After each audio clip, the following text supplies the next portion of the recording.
Hello and welcome back to another episode of Goosebumps Podcast, It Can Be Murder. Today I'm your main host, I'm Bumps in the Night, and I'm joined with two co-hosts. Tonight I've got with me Braden Sime, also known as Dead Shock Studios. Yo, what's up? I have with me the Grinch. How we doing, Grinch?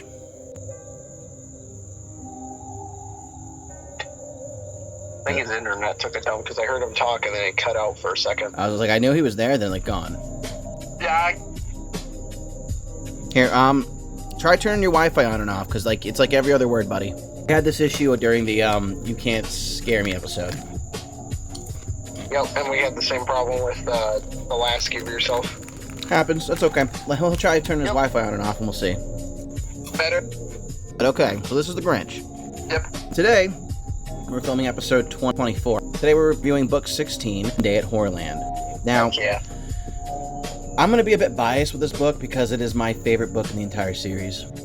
I will still be fair where the fairness is needed. One Day at Horrorland picks up following the Morris family. We got the mom, the dad, the brother Luke, the sister Lizzie, and then Luke's friend Clay. And they're on their way to Zoo Gardens, which is like an amusement park. They don't really explain where they're at in the U.S., which is smart. Being ambiguous means they can't pinpoint a location. Right. The Morris family is on their way to this theme park, but, in the 90s, they didn't have smartphones that could just tell them, take a left at the light. The dad gets lost, and while they're driving... Frustrated. Yeah, everyone's a little frustrated. Luke ends up going into this self-made character he calls the Mad Pincher, which... Cheese. Definitely cheese. But... Oh, definitely. Yeah, when Luke gets bored, he just starts pinching people and screams, I'm the Mad Pincher! From there, while the parents are driving... We have our first cliffhanger where a monster is getting ready to just swipe the top of the car, and then chapter ends. And it turns out this monster is a billboard, and the billboard says, come by Horrorland. Which, again, realistically, you didn't see the billboard at all? You just happened to be looking at each other for 5 minutes flat? That's not safe. It's totally safe. It's totally safe. Yeah, again, just a little unbelievable, but whatever. Pea shop. So anyway, the family decides, hey, we're looking for something fun to do. Let's go to Horrorland, which I'll be down. Horror-themed amusement park? Every day, baby. Let's go. Yeah, sounds good to me. The family pulls up to Horrorland, and they get out of the car. And as they're walking away from their car, the car explodes. Just straight... And...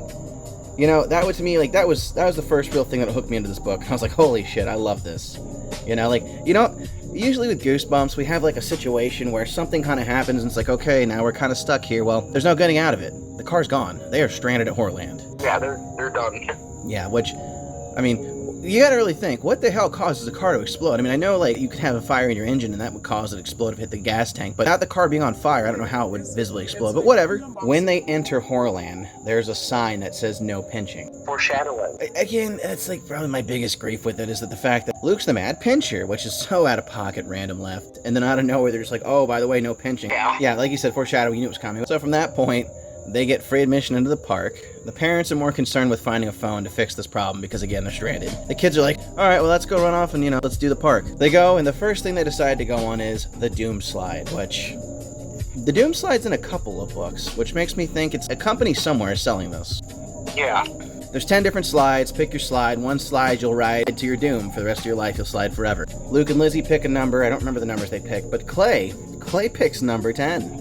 Lucky number 10. And they do the slide, and they end up at the bottom of the slide, and Luke and Lizzie are waiting, and waiting, and waiting, and they're like, oh shit, Clay's not coming down. So they realize Clay picked the Doom Slide. So then they go and ride the slide that Clay took. And they slide for a while too, and they end up on the other side of the park once the slide lets them out. From that point, they go and do a couple other events, like they do the House of Mirrors. After the House of Mirrors, they go inside the bat barn, and the doors close, and bats swarm them. They get in their hair, and it smells like bat piss in there. Once the doors finally open, they get out the other side, there's no bats. Don't know how they made that happen, but definitely freaky. Then after that, they finally reconvene with the parents, and the parents are like, yeah, we gotta get out of here, guys. From there, they're like, okay, we gotta do one more ride, though. We're here, let's do one more ride. The parents are like, fine. And so they get on the Coffin Cruise. The Coffin Cruise is supposed to spit them out towards the entrance of the park, right? Oh, and before that, between the Bat Barn and the House of Mirrors, they also across this lake that says no swimming, beware of alligators, and they saw a bunch of teenagers running towards the lake. I do like that there are more people in the book versus the TV show. In the TV show, there was one other family, versus in the book, there was multiple people. The girl with the beheading or whatever. Dude, that shit was hardcore. They couldn't get away with that again. The guillotine ride. It's got sharp corners. Yeah, that was wild. I was just like, okay, I was not expecting that. They do the coffin cruise. The coffins close on them. Then it gets hot in there and they feel things touching them, like things are running up and down their legs. It's like, oh, okay. I feel like that ride would be just like utter hell if you were claustrophobic. I was going to say claustrophobia at its finest, my guy. Grinch, definitely. out of all those rides, what would you pick to ride if you had to ride one Horrorland ride? Probably bar. I think the bar. You're Bat Barn kind of guy? Yep. Okay. It's freaking weird. After they do the coffin cruise, they're trying to leave and the gates are locked, and then the horrors kind of approach them and they're like, nobody leaves Horrorland. And then the parents are like, what? And they're like, you're on the Monster TV show and no one leaves Horrorland. And they're like, oh, okay. The family needs a way out of Horrorland, and the horrors offer them, if you compete on our game show, we will give you a new car if everyone survives. So, in doing so, the Morrises are taken to this big white room just full of monsters, and they've got to survive a minute. And these monsters are like coming at them, like they're trying to kill them, which, super graphic, chef's kiss, love it. They're getting battered and bruised, Dad gets gashed, and it's a new record. 5 out of 5 survivors. Everyone survives in Horrorland. After that, the horrors don't really like that everyone survived the game. They're supposed to have a casualty or two, right? So this big pit of purple goo opens up behind them, and the horrors are like pushing on them, like they want to push them into it. And Lizzie gets pissed off. She just has a rage quit moment. She's like, I'm tired of this shit. And she walks up to the host and tries to pull the mask off his face when suddenly she realizes it's skin and she can't take it off. But then in the same breath, she remembers the sign that said no pinching and is like, okay, well, Hail Mary, and she pinches him and he deflates because apparently they're balloon monsters. I don't know. It was a weird context, and again, that part I did not love, where it was like that was their Achilles heel. Like, you gave it away in the beginning. If you had never told me not to pinch you, I would never would have thought of it. Like, never would have crossed my mind.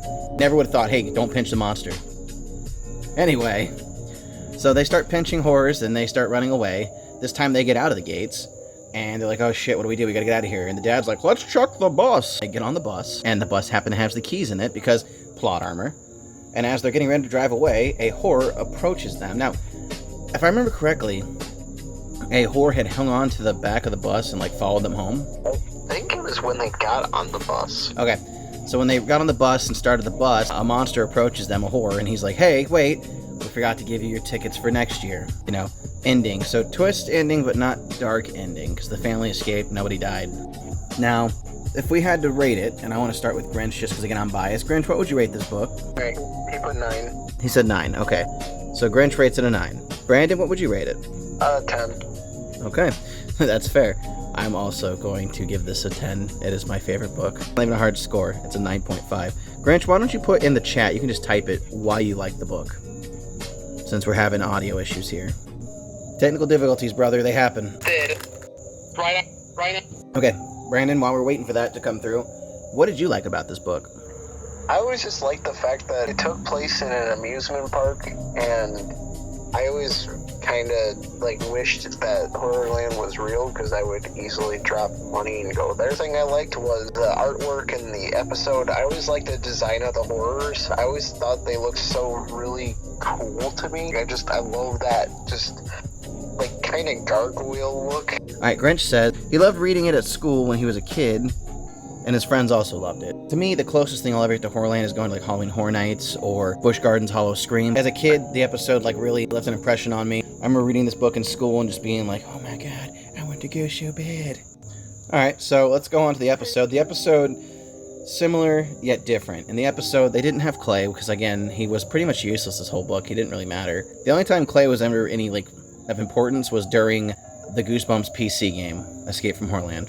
In the episode, we got the mom, the dad, Luke, and Lizzie. The Mad Pincher really isn't a thing. They kind of outrule the whole pinching thing because, you know, how do you make a character deflate like that? I don't think they really put the budget in for it.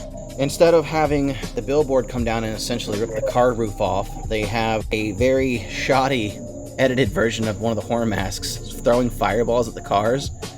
After that, they pull up to Horrorland. Then you see this hand reach out from underneath the car from the sewer, and it puts a device in the car, and you're like, oh, car's gonna pop right here, they're gonna blow it up, but it doesn't. Then they enter Horrorland, they're let in for free, the kids go off. Instead of doing all the rides, there's no Doom Slide, there's no Bat Barn, but we do get the House of Mirrors, and we do get Coffin Cruises. And from there, kids meet back up and realize that, like, the parents are like, yo, this place isn't what it's supposed to be. We only see 2 other families, and the family is getting pushed into, like, this tomb in a graveyard, which takes them into the game show, which they did keep the Monster TV part correct, but they couldn't have this gauntlet of monsters try to beat the shit out of the family, so instead we had a game show, which I thought was a nice taste. It was really funny. Now, the one thing I will say, I do love the horror design, and I think it was great they made so many, like, different looking horrors for the show. I thought it was interesting how some had just had these big yellow bug eyes, and the rest of them had actual, like, features. No? Yeah. It's probably just a design choice or just like a budget constraint. It was very detailed, and then we get to where the family wins the game show, and, well, they don't win it, they almost win it. The mom guesses right, the Morris family is lunch, and then they get pushed into Ripper, into his cage, and essentially Ripper is like this big wolf that eats people, which Ripper was just the reused prop of Saber from Camp Nightmare. Not hating on it, just saying.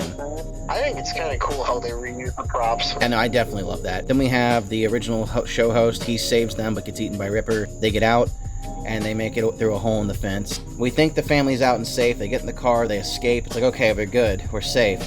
And then as they're driving, the car starts doing things it shouldn't because that remote device they placed gives the host of the show control of their car. The show ends with them on a cliffhanger. Literally, the car is hanging off a cliff, and then it cuts to what I think was the greatest edit, and I think this was way ahead of its time for Goosebumps. It cuts to a couple of monsters who are watching it. Like, it's a couple watching it, and they're like, oh, these scary TV shows, and they get up and they switch the channel to Goosebumps, and I was like, God, that is just so meta. I loved it. It was probably one of my favorite parts of that. Honestly, like, if I'm going to show somebody Goosebumps, if it's not like Night of the Living Dummy 3, because I mean that one just chef's kiss as well, that's one of my go-to episodes. Werewolf Fever Swamp, Haunted Mask, Night of the Living Dummy, Horrorland. Those are my top 4 right there, easy peasy, and not in that order, just naming them off top. I guess this is just how I thought as a kid. When I first watched that episode, you know what the first thing I thought of that ending? What's that? Truman Show.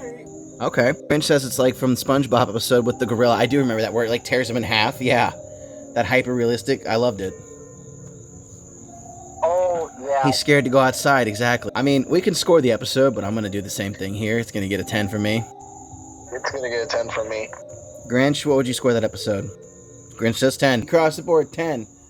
It may not be perfect, but it'll always hold a special place in my heart. Everyone's going to have a favorite book, and that's mine.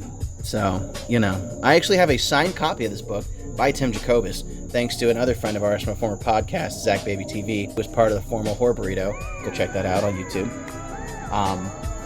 But yeah, Zach got me a copy of Horrorland signed. A copy of Haunted Mask 2 signed. And I sent a first print, and I remember he told me when Jacobus looked at this, was like, damn, did I even read this book?